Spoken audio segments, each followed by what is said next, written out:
city dubbed America's most dangerous, had its highest Chicago murder is rate not the ever. most dangerous city in America. Camden, New Jersey has that title on a per capita basis. An area that has been labeled drug infested and very Alarmingly, dangerous. Camden's murder rate has more than doubled this year compared to last from 12. Life here in Camden is dangerous. Life here in Camden is deadly. For every moment, for every second that the kids are out here playing, they're not getting shot at.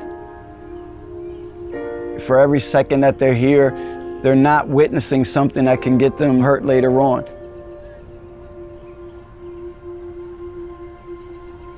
The stakes are plain and right in front of us. For kids that aren't participating, they're hustling. For kids that are participating in the league, they're safe.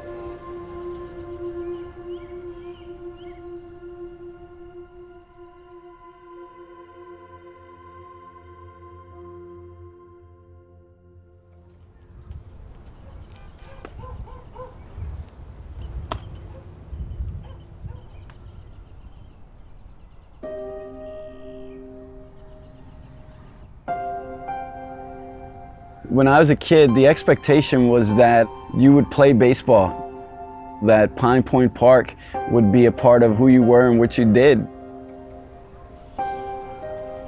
But by the time I'd become a teenager, there was this expectation that young men my age would become the bread earners by going out onto the corners. We were right in the midst of the crack wars, and so most of the young men that had once played baseball were now on the corners, and most of the people that had coached were now using. I dropped out of high school and began dealing drugs like many of my counterparts. I would eventually be arrested and incarcerated and end up serving about 8 years in New Jersey State Prison. When I came home, it was truly with a sense that I had to give something back. So I came up with the idea of baseball.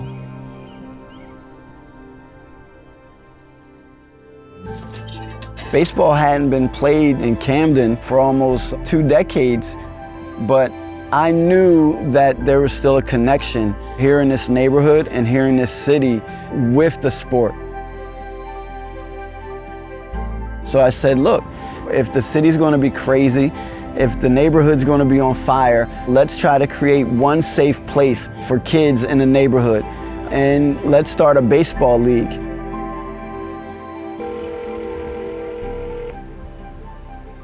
Hey Joe, this is Bryan. Just calling to see if you had practice tonight with the softball.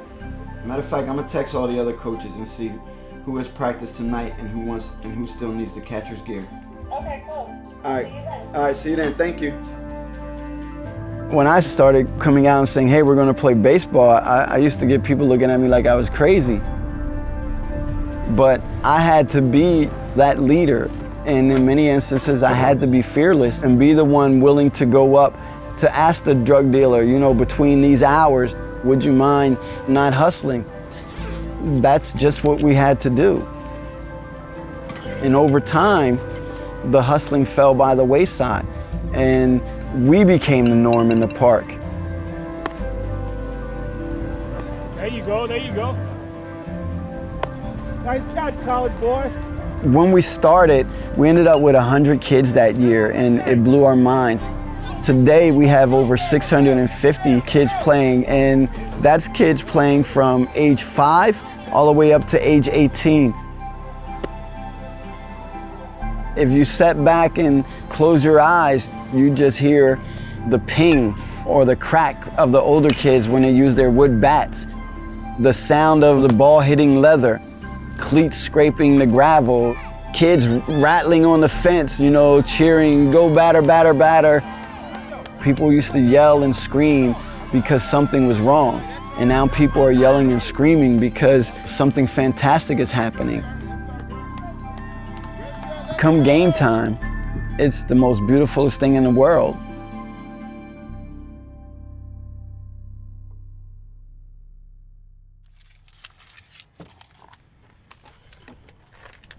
So Daddy's going to teach you today how to hit off the batting tee, all right? As a father who tells his daughter constantly that you can do anything that you want and be anything you want, you know, you look up and you want to help me? You remember why you're doing it. All right, good job. Ready? So much of our life in Camden and so much of our lives in our urban cores is being hard. But kids, for the few hours that they're here, they're just free to act out and become whatever hero they want to be. They're just free to laugh. It's not always going to be easy, and there are forces at play that they would love to see me fail. I have to continue to dig deep and put the grind in, because I just know I got to do it. Come on. Good. If I don't do it, no one else is going to do it. You know, I tell myself there's plenty of time to rest when I'm dead.